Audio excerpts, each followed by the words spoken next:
Magandang gabi mga kakwento. Ako ulit ang inyong Kuya Cox.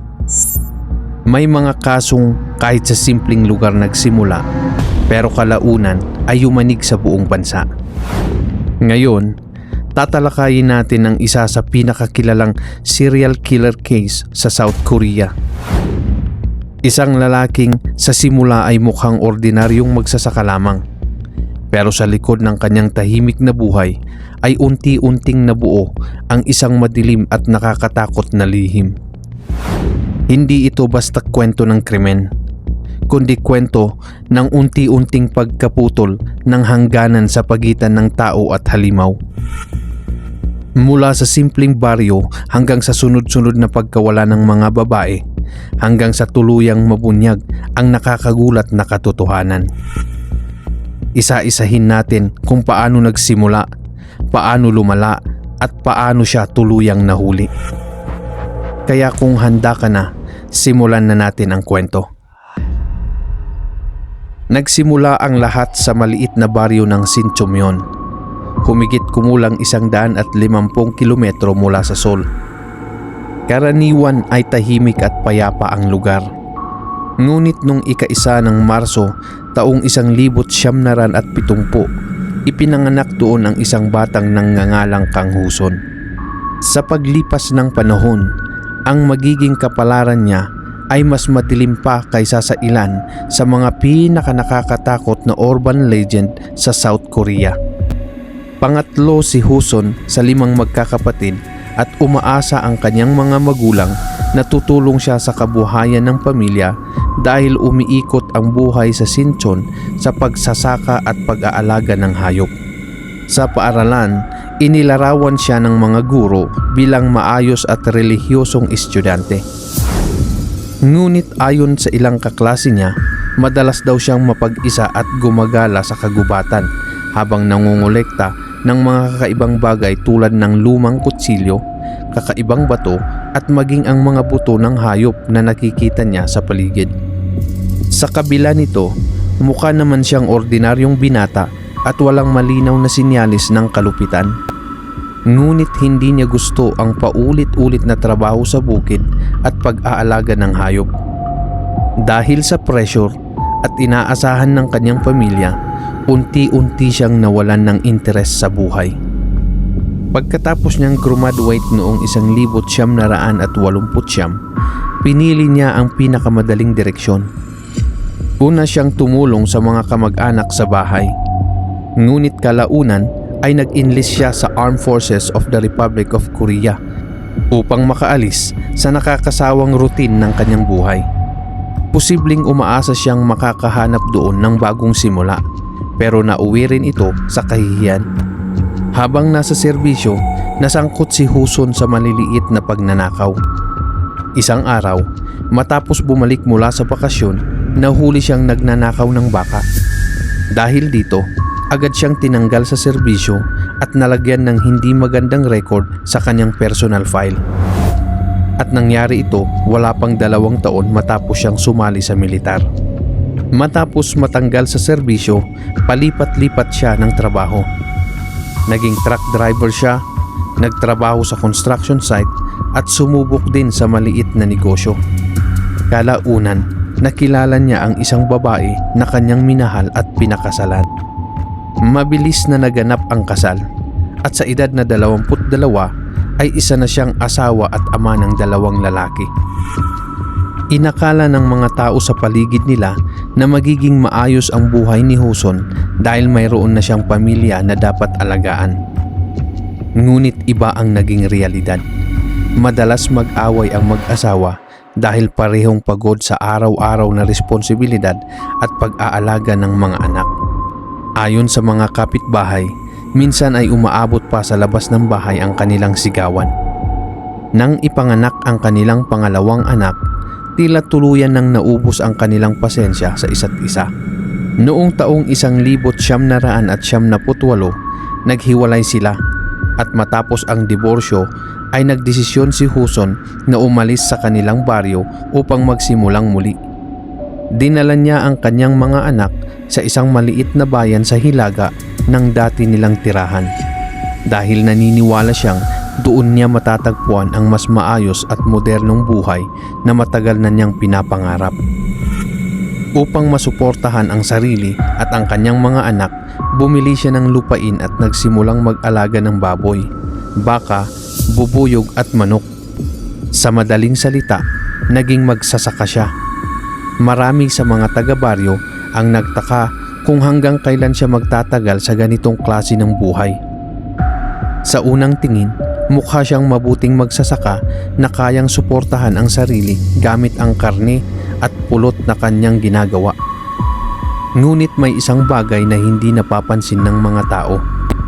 May ugali si Huson na mag-uwi ng mga asong gala sa kanyang bahay. Akala ng marami ay naaawa lamang siya sa mga hayop, pero iba pala ang tunay niyang dahilan. Habang tumatagal, unti-unting nabubura ang manipis na linya ng kanyang isip sa pagitan ng pagiging tao at pagiging halimaw.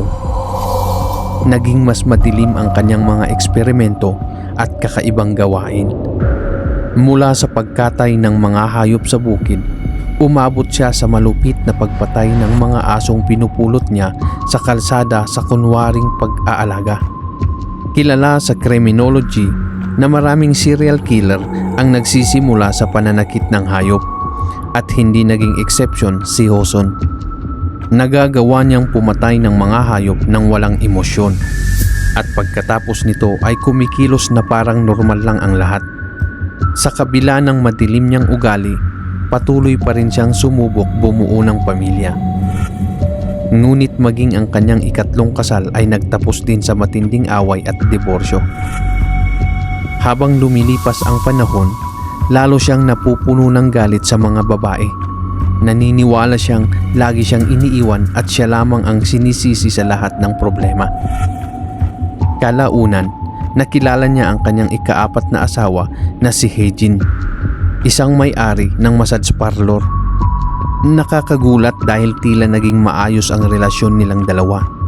Magkasama silang nagtatrabaho habang ipinagpapatuloy ni Huson ang kanyang farm.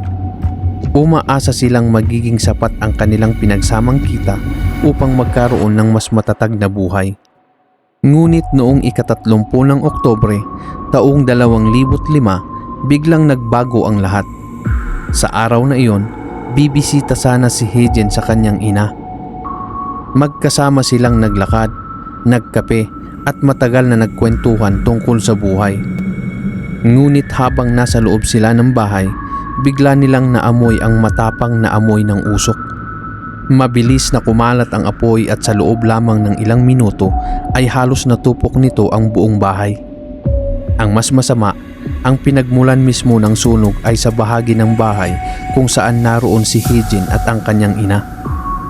Dumating ang mga rescuer, ngunit halos wala ng pagkakataon para mailigtas pa ang dalawa. Pareho silang namatay bago tuluyang makontrol ang apoy. Nang makarating si Huson, matapos marinig ang nangyari, marami ang nagtaka sa kanyang reaksyon.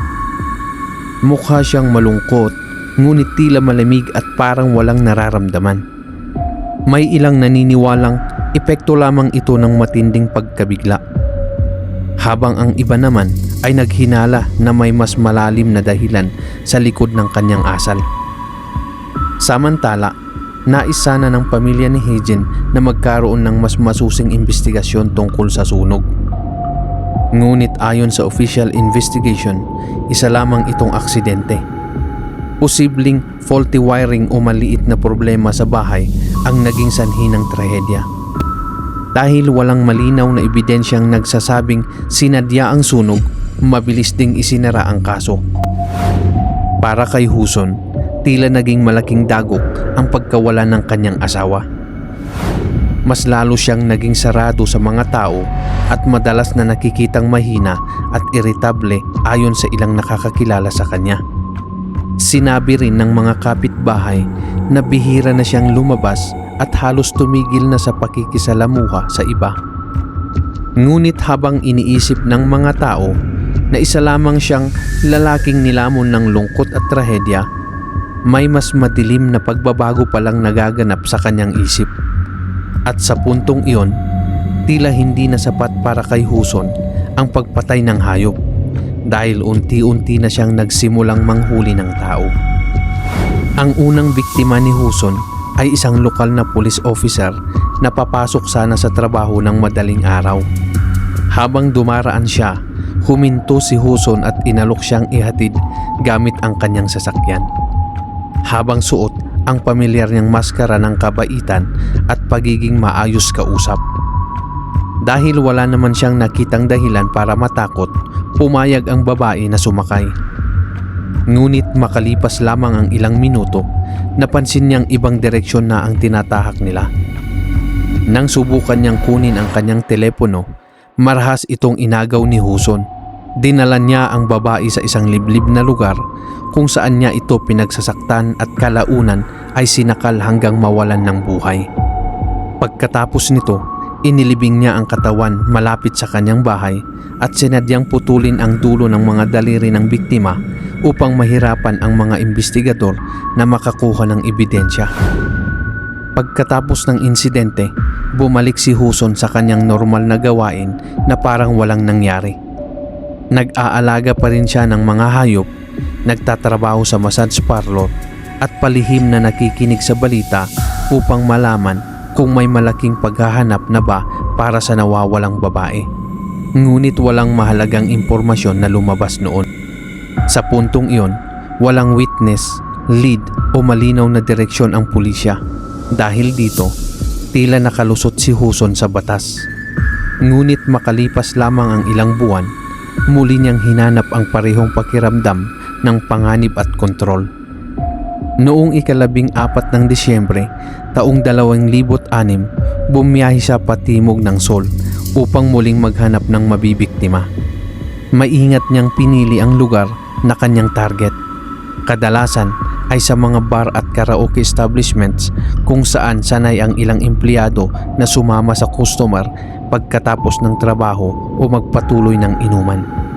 Doon niya nakilala ang isang 45 anyos na babae na pumayag makipag-inuman at sumakay sa kanyang sasakyan, umaasang magiging maayos ang pagtatapos ng gabi. Ngunit nauwi rin ito sa parehong sitwasyon, isang madilim at tahimik na kalsada, pananakit at pagtatago ng bangkay. Habang tumatagal, tila lalo niyang nararamdaman na hawak niya ang buong sitwasyon. Makalipas lamang ang 10 araw, muli siyang umatake. Isa na namang karaoke employee ang kanyang nilapitan at sa parehong parahan niya ito nilinlang. Sa dahilan na magpapahinga lamang sila sa kanyang lugar, dinala niya ang babae sa isang liblib na lugar at doon tahimik na pinatay. Habang tumatagal, lalo pang lumalala ang kanyang pagnanasa sa karahasan.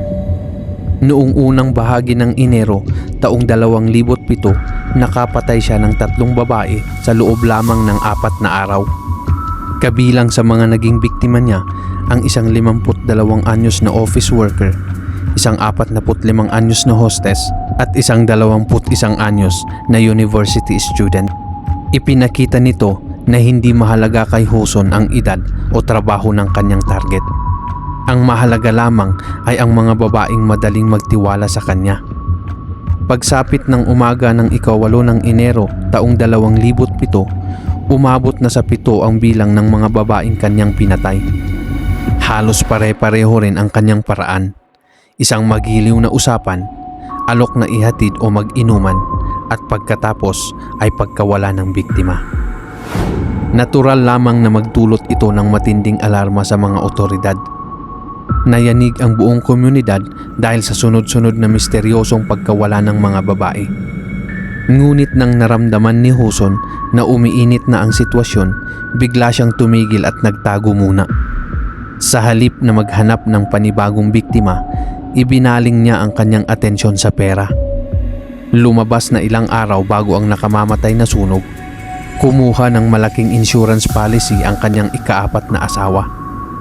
Kahit maraming kahina-hinalang detalye sa kaso, tinanggap pa rin ng insurance company ang mga dokumento at nakatanggap si Huson ng humigit kumulang 600 milyong won o halos kalahating $1 milyong noong panahong iyon.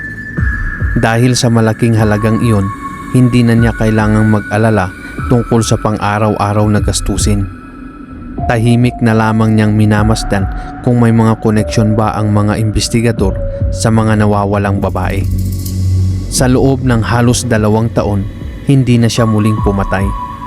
Ngunit tila hindi rin siya binigyan ng katahimikan ng sarili niyang pag-iisip. Noong Nobyembre, taong 2008, muli siyang naghanap ng mabibiktima. Noong ika-9 ng Nobyembre, pinatay niya ang isang 48 anyos na housewife. Pagkatapos nito, noong ika-19 ng Disyembre, pinatay naman niya ang isang 19 na anyos na estudyante na si Yoon Chae-yoon. At ang kasong ito ang tuluyang magiging dahilan ng kanyang pagbagsak. Nang nawala si Chae-yoon, agad na nagpunta sa pulisya ang kanyang mga kamag-anak. Alam nilang araw-araw itong sumasakay ng bus papunta sa university. Sa kabutihang palad, ilang buwan bago ang pagkawala niya ay nagkaroon ng CCTV camera malapit sa bus stop. Doon nakita sa video na may lalaking sumundo kay Yoon Chae-yoon gamit ang sasakyan. Dahil sanay si Huson na hindi nahuhuli, hindi niya inaasahan ang pag-unlad ng surveillance technology. Mas lalo pa siyang nagkamali nang subukan niyang mag-withdraw ng pera gamit ang account ng biktima. Dahil malinaw na nakuhanan ng ATM camera ang kanyang muka. Matapos makuha ang mga larawan, agad itong ipinakalat ng pulisya sa media.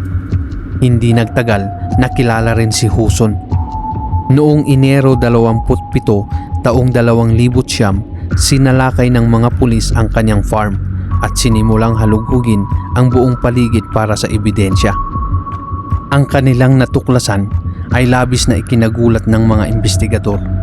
Nakakita sila ng 2 sinunog na sasakyan at ayon sa CCTV footage, ang isa rito ay kahawig ng sasakyan na nakita sa pagkawala ni Yoon Chae-yoon.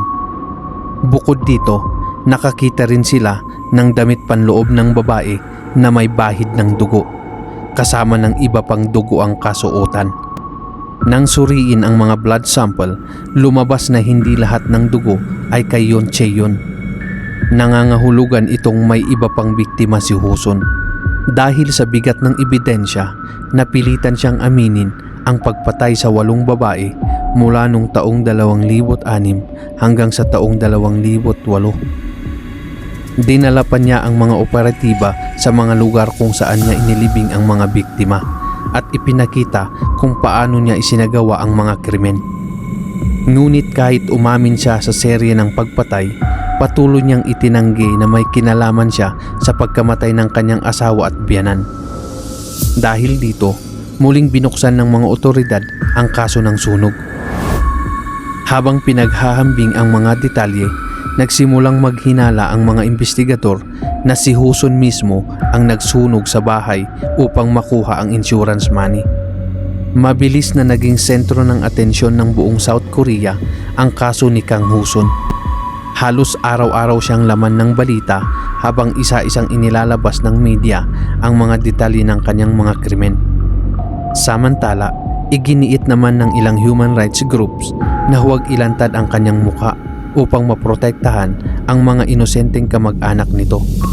Dahil karaniwan sa South Korea na itinatago ang pagkakakilanlan ng mga akusado hanggat hindi pa tuluyang nahahatulan. Ngunit dahil sa sobrang ingay ng kaso, mabilis pa ring nakilala si Huson sa buong bansa. Sa katunayan, naging malaking dahilan ang kanyang kaso upang mas higpitan pa ng South Korea ang mga patakaran tungkol sa paglalabas ng impormasyon ng mga kriminal sa publiko. Sa korte, umamin siya sa serye ng pagpatay, ngunit patuloy niyang itinanggi ang mga kaso ng arson at pagpatay sa kanyang asawa at biyanan. Gayunpaman, isinama ng hukom sa paghusga ang lahat ng nakalap na ebidensya, pati na rin ang mahaba niyang kasaysayan ng krimen. Kinasuhan si Huson ng 10 kaso ng pagpatay, kabilang na ang pagkamatay ng kanyang asawa at biyanan at ang kasong arson. At bilang resulta, noong Abril 22, taong 2009, hinatulan siya ng death penalty. Ngunit hindi doon nagtapos ang usapin. Ang mahalagang detalye rito ay matagal nang may moratorium sa South Korea laban sa pagpapatupad ng death penalty mula pa noong taong 1997. Ibig sabihin, kahit patuloy na nagbibigay ng death sentence ang mga korte, hindi naman ito aktual na isinasagawa. Sa madaling salita, formal na naghihintay si Joseon ng parusang kamatayan. Ngunit para sa marami, para na rin itong habang buhay na pagkakakulong. Maaaring hindi nito mabawasan ang sakit na dinanas ng mga pamilya ng kanyang mga biktima. Ngunit kahit papaano, nakatitiyak ang publiko na hindi na muling makakalaya si Kang Joseon. Samantala, ang dalawang anak niyang lalaki ay sinasabing nagpalit ng apelyido at piniling umiwas sa atensyon ng publiko. Ayon sa ilang bihirang ulat, iniiwasan din nilang pag-usapan ang kanilang nakaraan. Hanggang ngayon, nananatiling hindi malinaw kung ano na ang naging buhay nila matapos ang lahat ng nangyari. Ngunit malinaw na ang paglaki sa ilalim ng isang ama tulad ni Joseon ay nag-iwan ng malalim na epekto sa kanilang buhay. Ang kaso ni Kang Joseon ay isa sa mga pinakamadilim na serial killer cases sa South Korea. Hindi lang dahil sa dami ng biktima, kundi dahil sa kung paano niya natagong mabuti ang kanyang tunay na pagkatao sa loob ng maraming taon. Ipinakita ng kasong ito na minsan ang mga pinakamapanganib na tao ay hindi agad napapansin dahil mukha silang ordinaryo at tahimik sa paningin ng iba. At habang patuloy na umuunlad ang teknolohiya at investigasyon, mas nagiging mahalaga rin ang pagiging mapagmatyag at maingat sa mga taong ating pinagkakatiwalaan. Sa huli, bawat desisyon, bawat galit at bawat lihim may kapalit. At dito nagtatapos ang ating kwento ngayong gabi. Maraming salamat sa inyong panunood mga kakwento.